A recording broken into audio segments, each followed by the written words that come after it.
Hello, Caner Universe. Welcome to all those that are new to the channel and the culture. Don't forget to hit the subscribe button if you like what you see so you don't miss anything. Listen, no point in time in the history of the cane has it been more in demand in terms of individuals every day wanting to discover and learn more about the power and potential of this tool. So to that end, here are the 5 cardinal rules of cane self-defense. Let's jump right into it. Number 1, carry the cane. You have to have it on you in the event, right? What sense is there? All these advantages of the cane. Boy, it's a mobility device. I don't need a concealed weapons permit to carry it. Look at the advantage of it. It's readily drawn. All that goes by the wayside if you don't have the tool on you when you may need it the most. Any self-defense tool needs to be evaluated in terms of, hey, can I have it with me when I need it the most? How easy is it to access, to deploy? Well, this is already done for you, and particularly if you're following the ACSD way of doing this. But somebody coming at you, the value of doing, hey man, back off. Look, it's already drawn, it's already there, and I can explode. But all this goes by the wayside again if you are not carrying it. Why would you not carry it? Well, what we hear a lot of times is, it's tied into the stigma of, well, maybe, they look at me and they think I'm a soft target, or I have limitations, or I just don't want to be associated with it. Nonsense! Our canes are is a cool tool. We've made it that way, but not just that. There are ways of carrying this cane that send the opposite signal, right? And by the way, the law says you don't have to be limping, you don't have to fake how you do that. That's rule number 1. You got to have it. Carry it. Number 2, tied into it, don't call attention to yourself with the tool. One of the first things when we first start training, all this maneuverability, man, all this stuff is cool. Not that you're going to be doing that, but talking over here, reading something, sometimes waiting for... No need to call attention to the tool. You wouldn't do it with a knife. You wouldn't do it with a gun. That stuff is illegal anyway. So only 2 ways to carry it. And that tip needs to be making contact with the floor, right? You need to draw it. There it is. And there it is. These 2 simple maneuvers that I just did here with the cane, whether it's reverse where the horn is pointing away from you, so somebody's coming in here and you're like, hey man, listen. See, this requires practice, as is this draw. It requires training, but those are the only ways to carry the cane. Don't call attention to yourself. Rule number 3, it's an impact tool. Please maximize it. It's an impact tool means it seeks bone.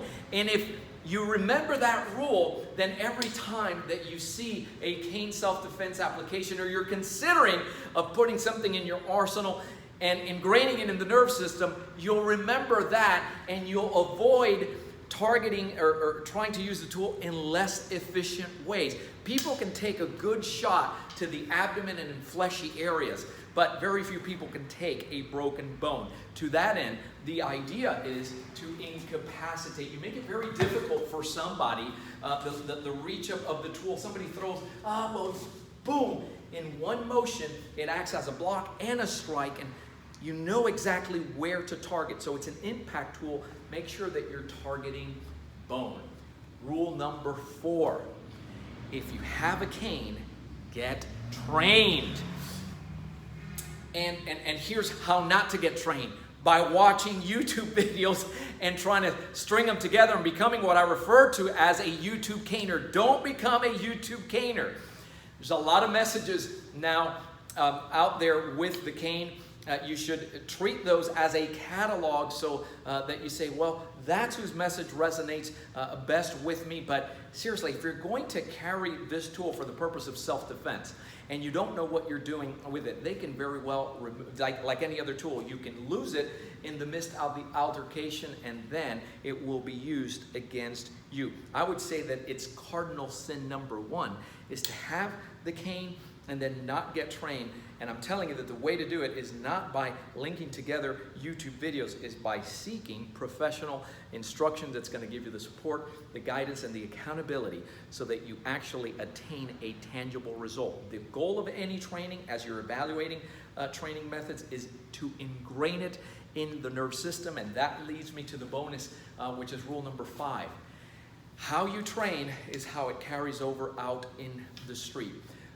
I speak to those that are interested in coming to the cane for the first time, and they have in their mind that if they see a video and they have a cane and you look at that they can go ahead and apply that. This type of training that I'm referring to, where you ingrain it in the nerve system so that you're not paralyzed by the fear and shock of the moment, to where your voice doesn't even come out and you may fumble this with the cane, that requires a combination of training that includes enhancing kinesthetic and neuromuscular coordination with the tool and reality-based scenarios. And that's very specific training. Those are the 2 components that you're looking for when you're evaluating how it is that you're going to get trained.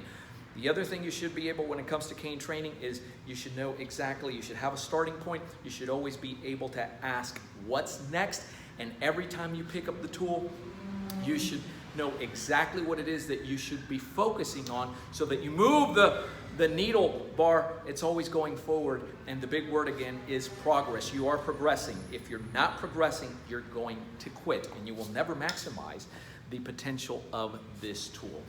To that end, if you want to have a conversation on how to make that happen, doesn't matter where you are in the timeline of cane self-defense training, we have something called a cane clarity call. It's at no cost to you. We jump on the phone with you.